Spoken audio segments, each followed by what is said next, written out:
मेरा नाम डॉक्टर मोहम्मद रबी कामरान है। मैं असिस्टेंट प्रोफेसर हूँ सैफ़ी बुरहानी यूनिवर्सिटी में।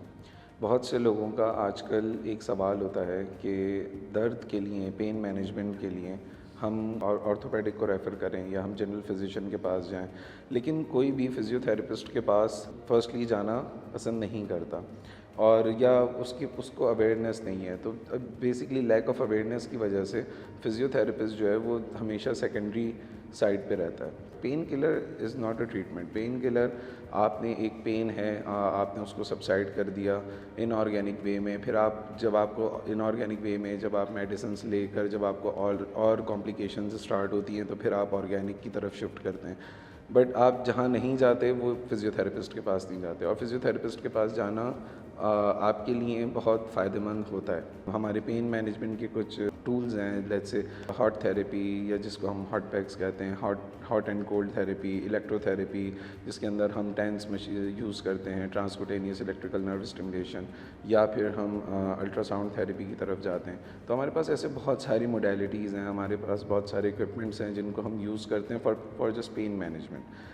तो लोगों के अंदर इस बात की अवेयरनेस होनी चाहिए कि अगर आपको कोई पेन है तो उसकी कोई ना कोई अंडरलाइंग कॉज है। अगर आप सिर्फ पेन को मैनेज करते रहेंगे और अंडरलाइंग कॉज को ट्रीट नहीं करेंगे तो उसका कोई फ़ायदा नहीं है। मैं लोगों में ये अवेयरनेस देना चाहता हूँ, मैं लोगों को ये बात कहना चाहता हूँ कि आप कभी भी पेन के लिए आप फिज़ियोथेरेपिस्ट के पास जाने से घबराएं नहीं। आपको फर्स्टली आपको कंसल्ट करना चाहिए। अगर आपके पास फ़िज़ियोथेरेपिस्ट अवेलेबल है तो आप किसी फ़िज़ियोथेरेपिस्ट से आप कंसल्ट करें। अगर वो एक अच्छा फ़िज़ियोथेरेपिस्ट है तो ही विल गाइड यू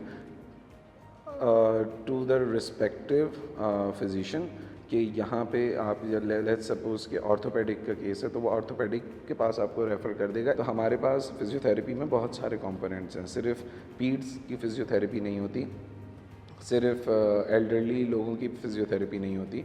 हमारे पास अलग अलग डोमेन्स हैं जिसमें orthopaedic, neurological rehab, cardiovascular rehab और पीड्स रिहैब और sports rehab. Footballers usually ankle sprain को लेकर आते हैं, तो एंकल स्प्रेन अक्सर हम में से कोई नहीं होगा जिसको फर्स्ट ग्रेड या सेकंड ग्रेड कभी ज़िंदगी में एंकल स्प्रेन ना हुआ।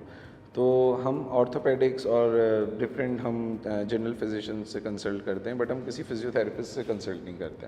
हमें चाहिए कि हम किसी फिज़ियोथेरेपिस्ट से कंसल्ट करें, वो आपको आपके पेन भी मैनेज करेगा, वो साथ में आपकी प्रोग्रेसिव लोडिंग भी करवाएगा, साथ में आपको वापस उस स्पोर्ट्स के लिए ट्रेन भी करेगा। तो आप फिर वापस उस स्पोर्ट्स में जैसे आप पहले परफॉर्म करते थे, हो सकता है उससे बेहतर तरीके से आप आगे चलकर परफॉर्म कर सकें।